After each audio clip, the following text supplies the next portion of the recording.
Welcome, everyone. We are live on LinkedIn, YouTube, and Twitter X. And the topic today is globalist green suicide. It's based on an article. Um, this is a shortened title of the original article published by Ronald Stein. This is the full title on the screen. And Ronald Stein, who is Ronald Stein? Ronald Stein is an engineer, senior policy advisor for Heartland Institute and CFACT, and co-author of several books, including one that's a Pulitzer Prize nominated book, Clean Energy Exploitations. And only for record, this is me, Armando Cabaya. Welcome, Ronald Stein. Armando, glad to be aboard. Every time is a pleasure to talk to you. Ronald, let me ask you, starting with the following point. Without fossil fuels, how long would humanity survive? Or the opposite vision. With crude oil, life will be shortened. Well, let's go back to the 1900s. In 1900, the average life expectancy was like 32 years of age. You know, we really don't need crude oil. We need refineries to make it into something usable. And when you can refine that black tar into these oil derivatives, it makes all the products in our daily lives and all the transportation fuels for the different transportation infrastructures we have. Then you have hospitals that are developed, you've got airports, you've got shopping centers, on and on and on. So, you got clean water and sanitation. And, the world populated from 1 to 8 billion in less than 200 years. It wasn't because of crude oil, it was because of the products. I'm 100% in favor of the products. If there's another way to make them without crude oil, let's do it. But we've had 200 years to replace crude oil and been totally unsuccessful. And this concept of wind and solar, they only generate electricity. They don't make anything. And when you think about it, all the pieces and parts of wind turbines and pieces and parts of solar panels are made from fossil fuels that go through refineries and get refined into something usable. So if we get rid of oil, we're going to get rid of electricity. In addition to EVs, EVs are 100% made with oil. Everything's made with oil, and we've yet to find a replacement. That's the crux of the matter. And this transition to renewables that generate just electricity, that's global suicide pact for everybody. I mean, that's equivalent to if you get rid of oil, you're going to shut down hospitals, airports, shopping centers, on and on and on. And yeah, it's going to be terrible. So that's the main thing is the renewables only generate electricity, and they're not a replacement to be a supply chain source for all the products we have in our daily lives. So let me see if I copied well your message. So life will be longer with oil and shorter without oil. Well, life will be longer with the products we get from oil. Yeah, tell us Mhm. the Yeah. interview that you had in the past, and the person asked you if you are pro Well, when oil. I was interviewed on a New York TV station, the first question to me was, "Hey, Ron, we understand you're pro oil." I said, time out, time out. I'm not pro oil. I'm pro the products we get from oil. Today, we're a materialistic society. When you go into a hospital, try to identify one thing that's not made from oil. Same thing at airports, computers, data centers, everything. Try to identify one thing that was not made from oil. And that's the crux of the matter. We don't need oil. We need the products. And that's the one differentiation that the green transition is not talking about. If you want to get rid of oil, the best thing to do is stop using the products. It's just like a restaurant that serves bad food and you stop buying the food, the restaurant's going to close. Well, if we close all the airports and close all the, hospitals and shopping centers, there'll be less and less need for oil. Very good, because you mentioned transition. Yeah, and my point is, if transition quote means building 180 new refineries in the world, who is fooling who? Well, that's becoming a national security issue because here in California, we're about to lose two refineries, one this year and one next year. And California, we're unique. We're an energy island. We have the Sierra Mountains that separates California from the rest of the country. There's no pipelines over the Sierra Mountains. So when these two refineries close, and these two refineries, all the refineries in California provide all the fuels for the 9 international airports and the upwards of like 40 military airports. All the fuels come from California refineries. Well, when you lose upwards of 20% of your source, where's it going to come from? Well, the 180 refineries you're talking about, they're being developed primarily in developing countries. And there's a bunch of them coming online. I think 8 of them are coming online in China. And it's, you think China is going to be providing the transportation fuels to support our international airports and our military? That is a scary national security subject that should be Yeah, talked about. no doubt, no doubt, no doubt. And China is increasing the oil consumption a lot, and is the most important country importing oil at this time.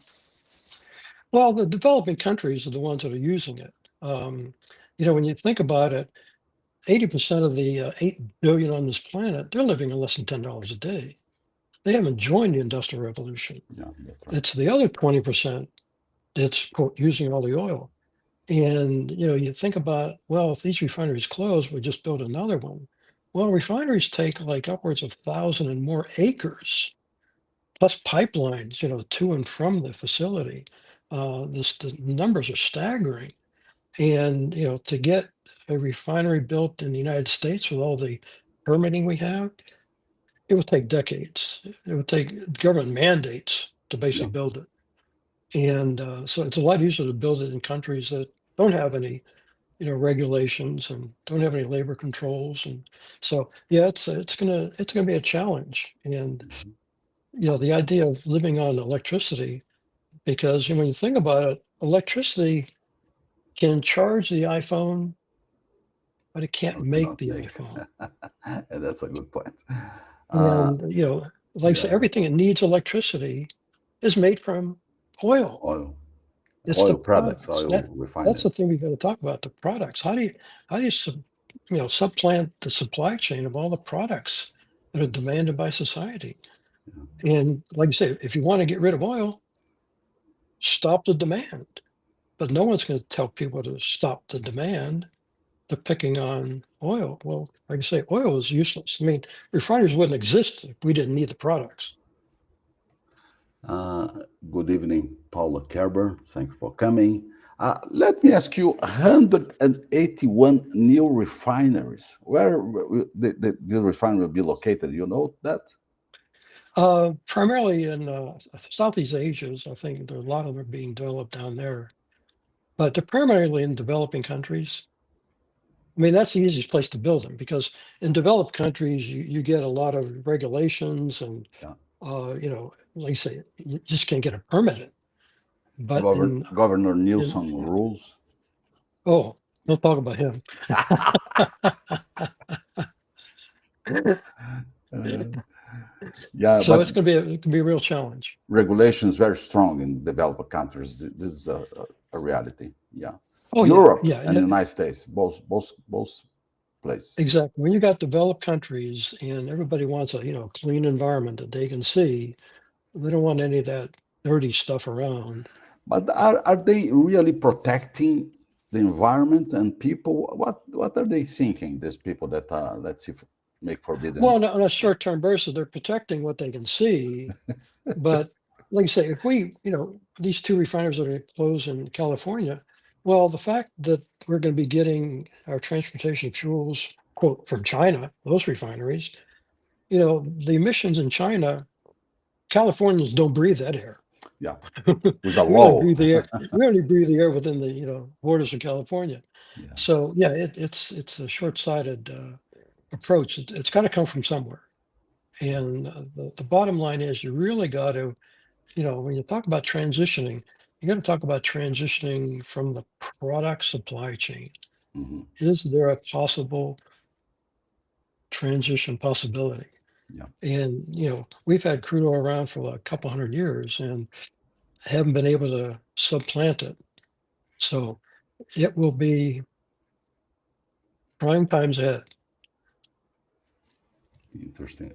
Paul Kerber sent a question for you, of course.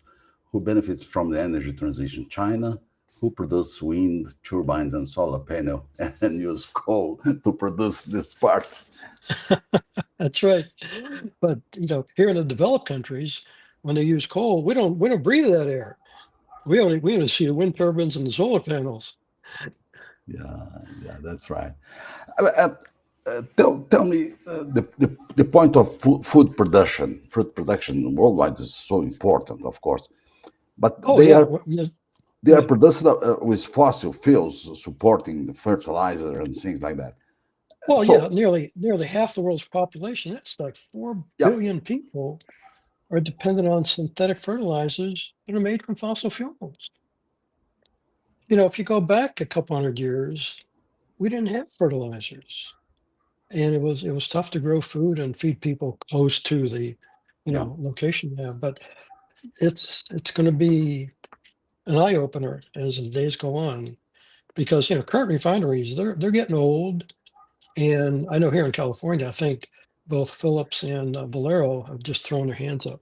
We're a business, operating a business, and it's a lot easier to operate the business in a different state. So they'll just, shed the assets and move on. but with these arguments you have, Ronald Stein, people could ask you, so carbon neutrality is a fantasy? You mean net zero? Yep.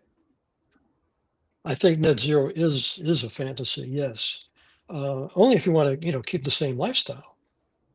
If you think, carbon is the cause and you want to get rid of it, simplistic. If you get rid of oil, you get rid of the products, you get rid of the transportation fuels, the militaries go away. A couple hundred years ago, there really weren't any true militaries other than horseback military. And, Yeah. now you got, complicated, jets and satellite programs. And yeah, these cannot exist with Without, just electricity. yeah, Electricity is not going to make no any of those doubt. components. Imagine a tank, military tank with electricity to move. It's impossible. It's impossible. Well, the interesting thing about having a military based on electricity, to defeat the military, you just have to take out the charging station. But this is a good point. So it's impossible today, but in a few years or a few decades with research and development, you see that this wind and solar can produce hydrogen or different things to let's say to replace oil products.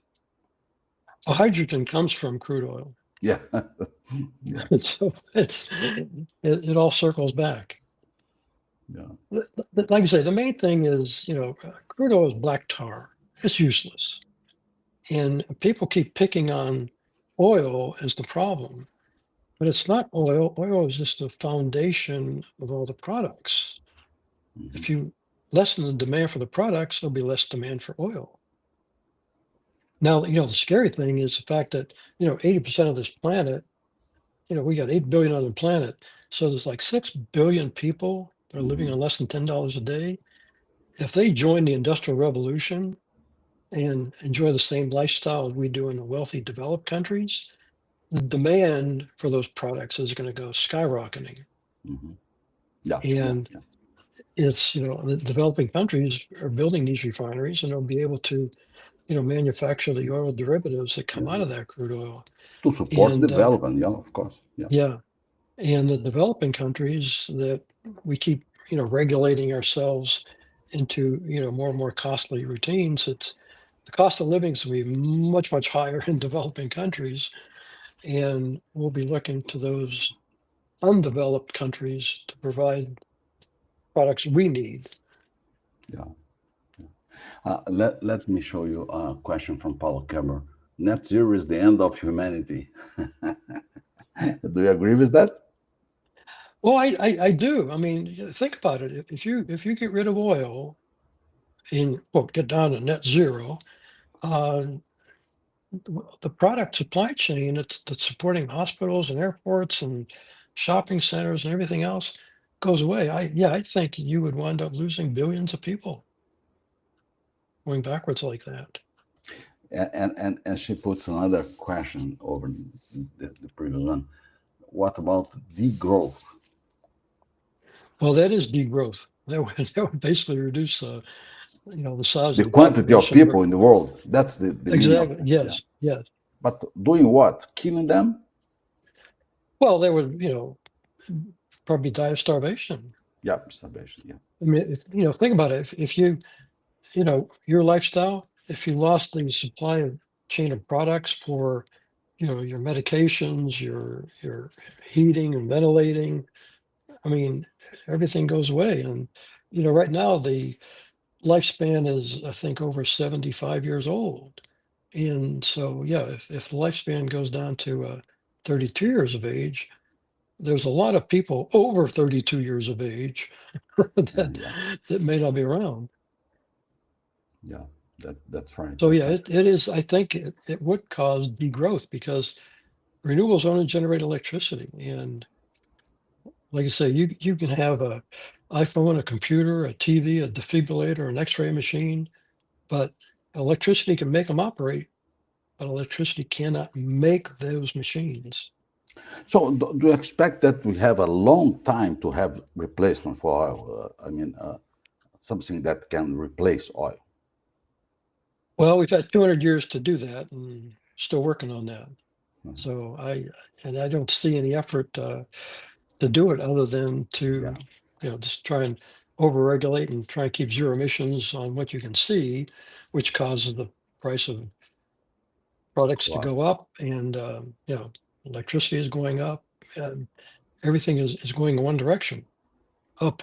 You know, Chris Wright is a Secretary of State for Energy, I suppose, in the U.S., and he is doing a very good job. And he said in a part of his speech, um, energy wars are driven more by fanatic people than from facts, science, and studies. Do you agree with him?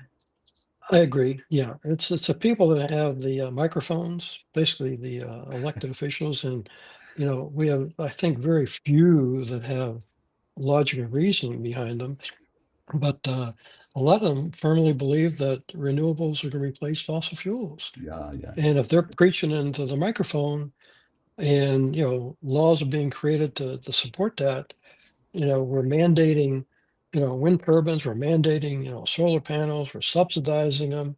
We're spending a lot of money toward this, green technology, but wind and solar are not going to replace the supply chain of products that we're dependent on. That's, it's the leaders. And like I say, if they've got the microphone and they've got control, they're at it.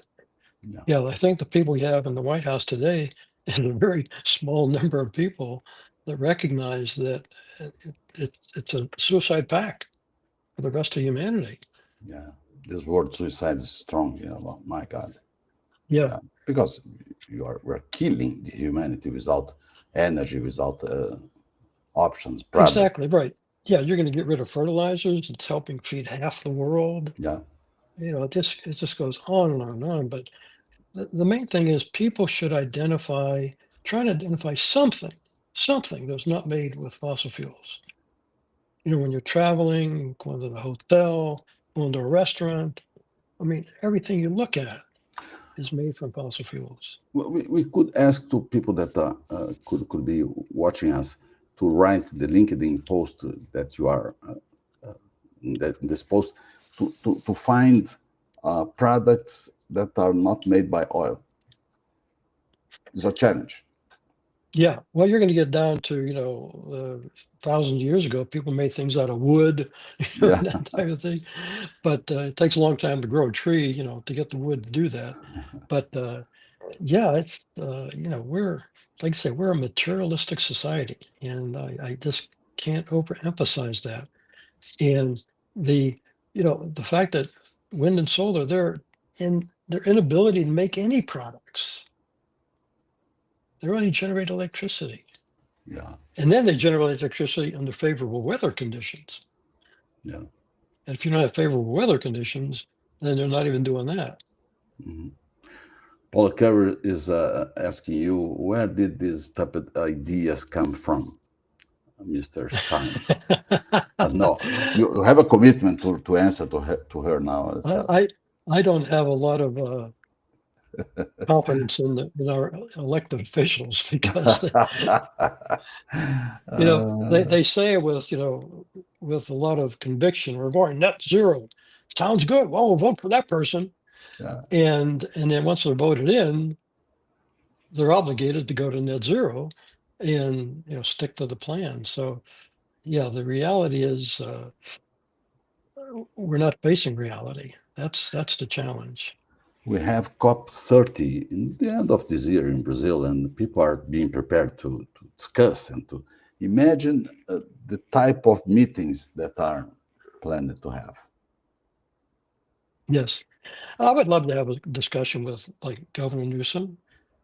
Hey, I'm all in favor of getting rid of all the oil, get rid of the refineries, stop the oil production, balance the refineries. Let's get rid of them.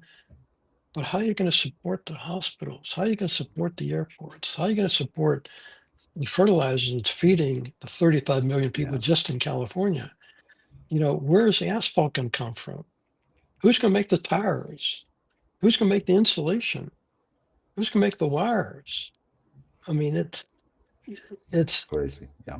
yeah. We basically have taken it for granted that this stuff exists, and we're going to keep this good stuff, all these products, and we're just going to live off Mother Nature, wind and solar. But Yeah. those products, they go away. My proposal is to arrange a meeting with Chris Wright in one side, with Ronald Stein, and the other side, Greta Thunberg and Fatih Birol, to discuss about these matters of how Armando, you, useful. Do you Armando, you hit accept? it. You hit it right on the nail. Right on the head. Because you got to have conversations. You say, I'm all in favor of getting rid of oil, stop Yeah. oil production, stop refiners. But what's your Let's substitute? prove, let's discuss and prove these things. Yes, Yeah, science, you want to data, you want to go facts. to wind and solar. They're only generating You're right. electricity, You're right. and who's going to make the asphalt? It's not a How you going religion, Ronald. It's not religion. It's a kind of science, to facts, and data. exactly. So just having a conversation, and Yeah. that's the thing that is not being done. And hopefully, as the presidential debates come up for the next term, some of the TV commentators will ask these questions and try and get an answer. Like I told the New York TV station, I'm all in favor of getting rid of oil. I'm supporting the products. Uh, How are you going to get the products? And the products are not coming out of wind and solar. do you see that these 3 years remaining, 3 years and something remaining to the Trump's administration, will be enough to establish this new platform, new standard? I think they're doing great strides in basically pulling the plug on wind and solar and subsidizing. Because, like I say, subsidizing means taxpayer dollars are building wind and solar, Yeah. but it's only generating electricity. Why don't you subsidize refineries that are basically providing the products in our daily lives? Until you can come up with a replacement, I would basically even go further and subsidize refineries. But developing another refinery in the United States with all of our regulations and the fact that they have a vast acreage requirement But is this, huge. but this is the point that Qualcomm is bringing to us. Who has the power to make this regulation? Because it's impossible to revert this regulation. Do you think this? Well, Trump is doing a lot to stop a Yeah. lot of these regulations, but yeah, it's going to take people in power to do that. And be it from the president, being from the governor of the different states, It really starts there.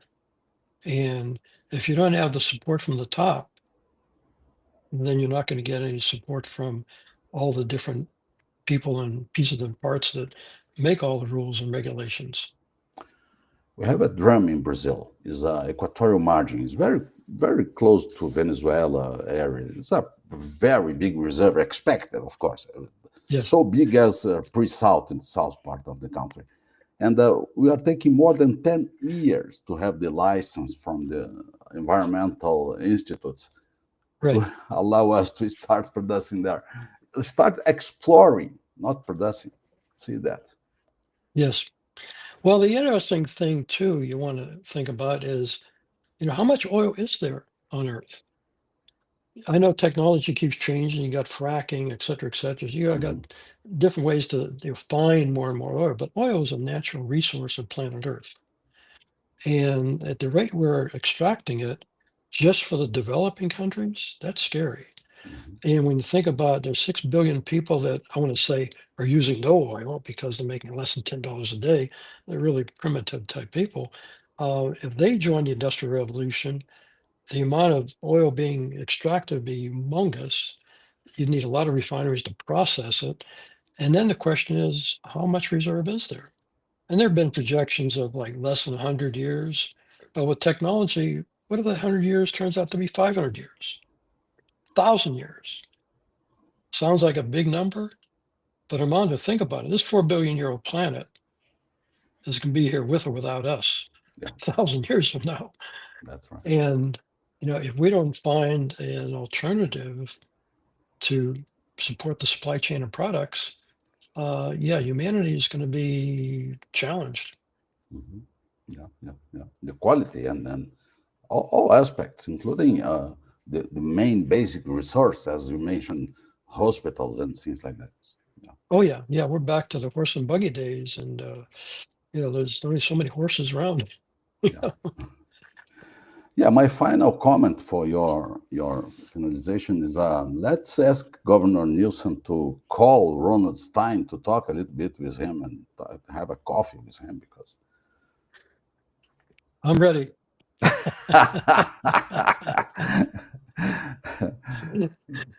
Like I say, I support his ideas, but give me your backup plan. And, like I say, we're a yeah, product-driven society, that's and the right. transportation fuels for cars and trucks and planes and missile launches. I mean, it goes on and on and on. Where you gonna get that? And you can't say you're going to have everything be an EV because all the EV vehicles are 100% made with oil. Yeah. The tires, the computers, the wires, the Famous. Yeah. insulation. Yeah, and so the Tesla truck is the same as this. Electricity can run it, but electricity can't make it. Gonna make it. It's always a pleasure talking to Dr. Ronald Stein. He brings every time good news. Thank Very you, good, Ronald. Armando. Thank Okay, you. and if you do get a line to Newsom, let me know. I will call him.